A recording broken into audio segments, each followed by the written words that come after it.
Good afternoon, one and all. Welcome to ICS Sultanpur. Myself, Shashmita Jaiswal.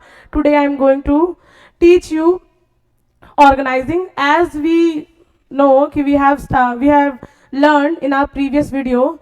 So today I am going to start from disadvantages. So if you want, I can just give you a review, like previous review, that what we are studying in a previous video. We are studying functions. Just a minute. Okay, types of organizational structure, जिसमें हमने क्या पढ़ लिया था? Types of organizational structure दो तरह के होते हैं. पहला था फंक्शनल स्ट्रक्चर और दूसरा है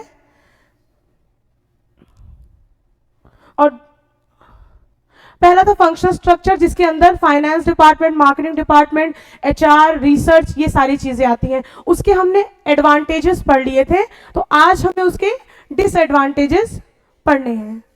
just for a second. Okay, तो the first point is deviation in interest. Deviation in interest क्या कहता है?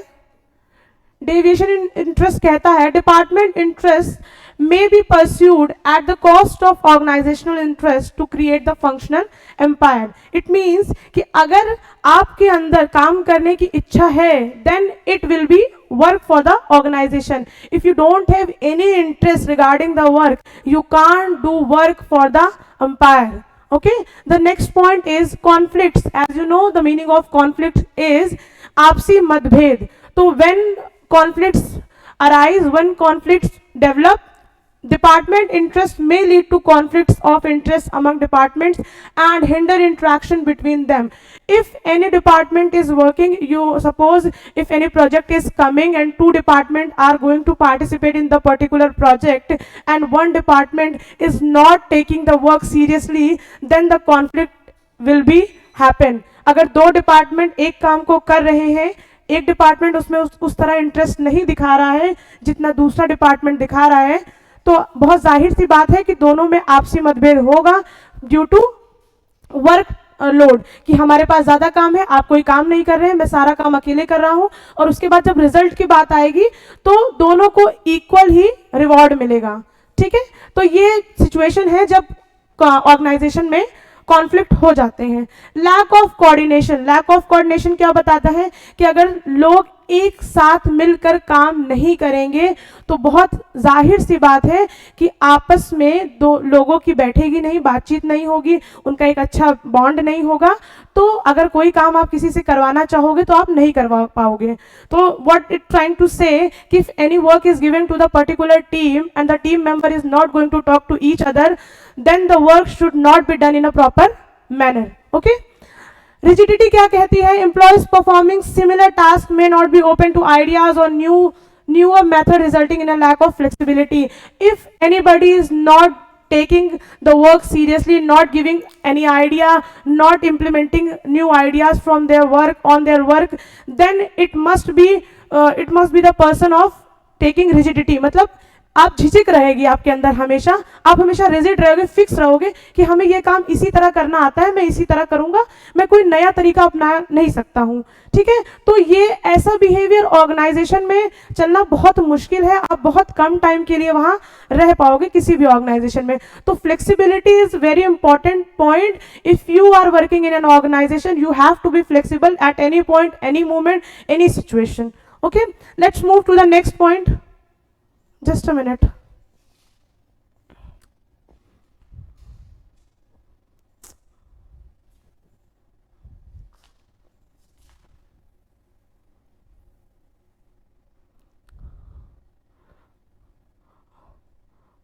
Okay. डिविजन ऑफ स्ट्रक्चर क्या कहता है? The two features are there. First is structural and the second one is divisional. Divisional structure क्या कहता है? It is a type of organizational structure which work as a separate unit और division. Hence each division of a firm has its own separate department. Okay, divisional structure क्या बताता है? if I am working in an organization, there are different departments.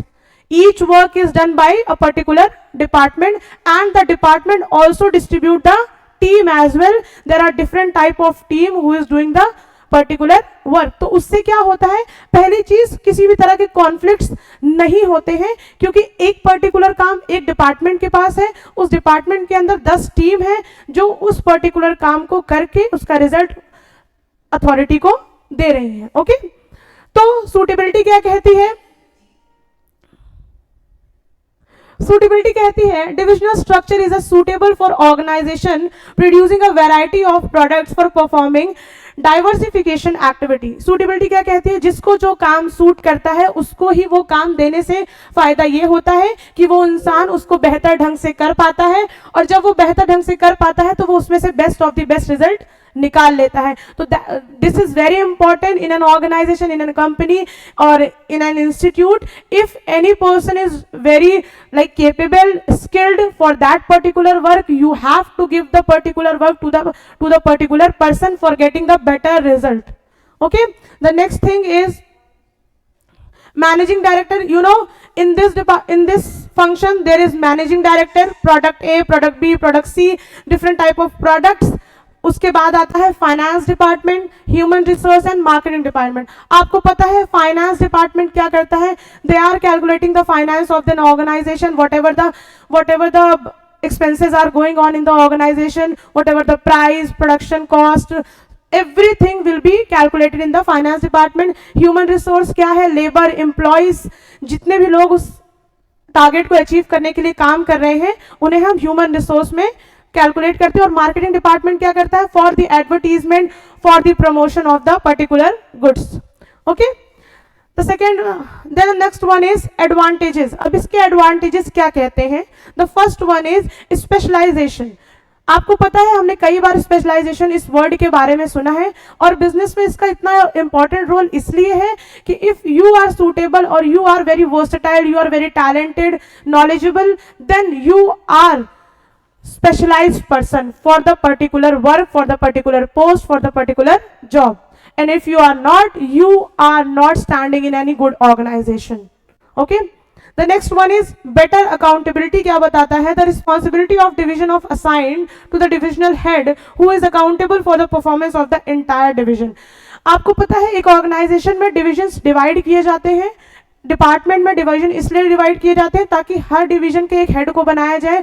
वो head के अंदर 2, 4, 10 लोग रह सकते हैं, ओके, रहते भी हैं, जो वो टास्क कंप्लीट करते हैं। जब वो टास्क कंप्लीट करते हैं तो जो हेड होती है उसके पास एक रिपोर्ट जाती है, उस रिपोर्ट के बेसिस पे हम डिपार्टमेंट में बताते हैं कि ये पर्टिकुलर काम इस पर्टिकुलर डिवीजन ने किया है और इसको ही फ्यूचर में इंसेंटिव या बोनस मिलेगा। तो रिस्पॉन्सिबिलिटी और अकाउंटेबिलिटी किसके टूवर्ड्स है? Not for the team members, for the team head. If team is not doing work properly or in an efficient way, then all the responsibility, whether it is good or bad, it will be taken by or hand over by the division head. Okay, that is the meaning of accountability. Accountability means जिम्मेदारी लेना. Okay, prepare for future position. Prepare for future position क्या कहता है? If you are getting experience in a variety of operation, prepare manager for a higher position. अगर आप अपने काम को सही ढंग से कर रहे हैं, उसके साथ साथ आप डे बाय डे एक एक्सपीरियंस ऐड कर रहे हैं अपनी CV में, अपने कैरिकुलर वीटा में, तो एक बहुत सिंपल सी बात है कि आपका एक्सपीरियंस आपको समय के साथ काउंट होगा और वो आपको एक अच्छी पोजीशन पर लेकर जाएगा। आज आप मैनेजर हैं, कल को आप CEO बन सकते हैं, हेड बन सकते हैं, लेकिन सिर्फ शर्त यह है कि आपके पास बेटर एक्सपीरियंस होना चाहिए जितनी मार्केट में उस पर्टिकुलर पोस्ट के लिए डिमांड है। तो ये तभी पॉसिबल है जब आप अपना वर्क ईमानदारी से करेंगे। Okay, better incentive, but obvious सी बात है, if the organisation is getting profit, if the organisation is earning profit, then it is very simple and very obvious that they are giving you a bonus, incentive and much more in the favor of, in the favor of appreciation. In the way of appreciation, they are giving you much more things. Okay, let's move to the next topic. Expansion and growth क्या कहता है? Expansion and growth, changes in the business environment provide opportunities to add new division for expansion and growth of the business. Okay, expansion of growth क्या कहता है, अगर आप suppose एक ही माहौल में आप कई दिन तक काम कर रहे हैं तो आप कहीं ना कहीं डिमोटिवेटेड हो जाएंगे, डिस्ट्रैक्टेड हो जाएंगे, टायर्ड हो जाएंगे। तो ये बहुत ज़रूरी है कि आपको डे बाय डे किसी तरह का मोटिवेशन मिलता रहे, change in growth, change in atmosphere मिलता रहे, चेंज इन एनवायरनमेंट मिलता रहे। Working environment should be change due after 3 or 4 months or a year. That will be very, like, that will be work as a medicine for the employees. They will get their energy back, okay, and they are doing your work in an efficient way. Disadvantages क्या कहते हैं, disadvantages कहते हैं conflict. Conflict क्या है, conflict अभी आपको बताया कि इसके डिसएडवांटेजेस क्या है। हर चीज के दो पहलू हैं, एक फायदा दिखाता है और एक नुकसान दिखाता है। तो किसी भी चीज को अगर आप करेंगे तो एक तो फायदा देगा लेकिन साथ ही साथ आपको किसी चीज में नुकसान देगा। तो पहले अगर हम ये करते हैं तो हमें क्या डिसएडवांटेजेस होंगे वो देखते हैं।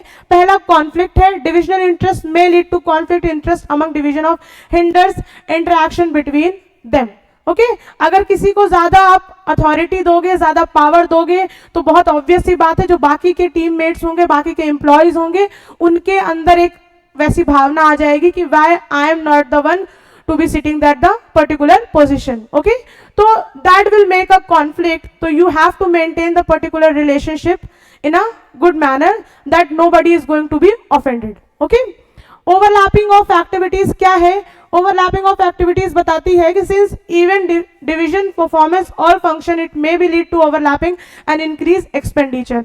अगर हम डिवीजन को डिवाइड भी कर देते हैं उसके बाद भी ये पॉसिबिलिटीज हैं कि ओवरलैप हो सकता है। ओवरलैप मतलब एक काम दो बार हो सकता है, जिससे क्या होगा, एक्सपेंडिचर्स बढ़ जाएंगे, खर्चे बढ़ जाएंगे। एक ही काम जब आप दो बार करेंगे, अगर आपको सपोज यहाँ से आपको कहीं जाना है, लखनऊ ट्रैवल करना है और आप किसी डिपार्टमेंट में काम करते हैं, किसी और डिपार्टमेंट के कोई और एम्प्लॉय है जो उसी काम के लिए लखनऊ चला जाएगा, तो बहुत ऑब्वियस सी बात है कि दोनों का जो भी फेयर लगेगा वो एक एक्स्ट्रा एक्सपेंडिचर है। तो बहुत जरूरी है कि दोनों में कॉन्फ्लिक्ट ना हो, कम्युनिकेशन हो। बहुत अच्छा ना हो तो एक मिनिमम कम्युनिकेशन होना चाहिए कि इंफॉर्मेशन पास ऑन हो जाए।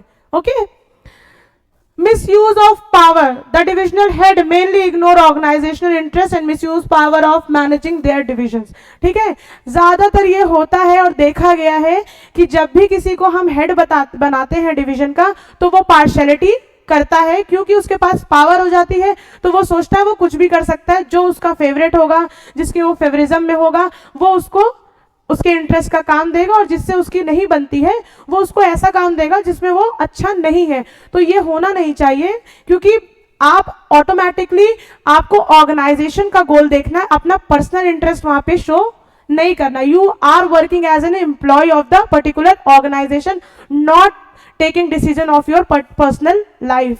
So make it very clear, please do separate your professional life and personal life. Okay, the next one is formal and informal organization. The first organization is formal organization. Formal organization क्या कहती है, formal organization lays down job descriptions, rules and procedures for each task to the performed in an organization. आपको पता है, बहुत formal से आपको समझ में आ ही रहा है कि फॉर्मल क्या कहता है। फॉर्मल कहता है कि हर चीज रूल रेगुलेशन के हिसाब से होगी, ठीक है, तभी वो एक फॉर्मल ऑर्गेनाइजेशन कहलाएगा। In coordination, interlink and integration the effort of various departments and different activities to achieve organisation goal. और जितने भी काम होंगे उस ऑर्गेनाइजेशन में, जितने भी डिसीजंस लिए जाएंगे वो सब किस चीज को ध्यान में रखकर लिए जाएंगे, फॉर द ऑर्गेनाइजेशनल गोल, कि हमें भविष्य में ऑर्गेनाइजेशन का गोल अचीव करना है, इसलिए हमें ऐसा काम करना और बेस्ट ऑफ द बेस्ट देना है। Okay, it clearly specify the formal relationship between the employees who has to report whom, the nature and extent to the relationship etc. ओके, और ये बहुत क्लैरिफाई रहता है कि जितने भी डिपार्टमेंट है, जितने भी टीम मेंबर है, जितने भी हेड हैं, ठीक है, सबको एक रिस्पॉन्सिबिलिटी दी गई है, सबके बीच में एक फॉर्मल रिलेशनशिप रहेगा। ना ही आपको बहुत फॉर्मल, बहुत ज्यादा पर्सनल होना है और ना ही बहुत ज़्यादा इनफॉर्मल होना है। आप उस ऑर्गेनाइजेशन में काम करने के लिए आए हैं, आपका काम है सिर्फ काम करना, और आप बाकी आप जो भी आपके रिलेशन है, जो भी आपकी अच्छी बॉन्डिंग है, उसे उस ऑर्गेनाइजेशन के बाहर रखिए। Okay,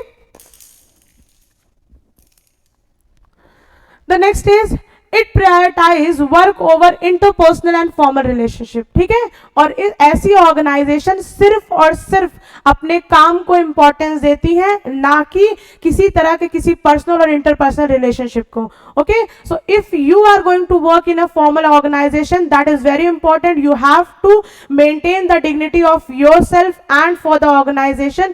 Do not make any such type of relationship which is not appropriate for the organization, and maintain the discipline as well. Make yourself very clear that you are an employee of a particular organization, not this is not your personal life. You are not going to take decision according to your mind. Okay, okay, the next thing is advantages. Advantages क्या कहता है? Easy to fix responsibility. Okay, तो इसमें क्या होता है? Then very simple, if everything is going formally, then it is very easy to give the responsibility to each and everyone or any individual. He or she will be reliable to do the work without any type of hesitation, without any type of objection. Okay, no ambiguity of instruction, किसी भी तरह के कोई instruction देने की जरूरत नहीं पड़ेगी, because every one is very clear in that their mind that I have to do the particular work whether it will be good और not. Okay, maintain unity of command, that is very easy. Maintain of unity of command. If everything is going formally, each and everyone is maintaining the relationship in a very good manner, so you don't have to take any type of tension. They are maintaining their unity of command, they are working together, they are taking decision together, and they have a very healthy relationship according to the organization. Focus on organizational goal, and each and everyone is going to follow the organizational goal, taking any type of their personal interest, any personal doubts, any personal conflicts. Nothing is going to be happen if they are very clear about their thing, and if they are very clear about their rule regulation of the organization. If they are willing to do the work, they will do. If they don't, they will exit the organization. Okay, provide stability, and if you are doing everything correct in a correct form, it must be give you a stability, it must be give you a different type of advantages, benefits, and much more will be coming in the future. But the condition will be, if you have to do the work in a proper manner without any type of distraction, disturbance, and not creating disturbance, distraction for each and everyone. Okay, that's it for today's class. We'll continue the next topic in the next class. Till then, thank you.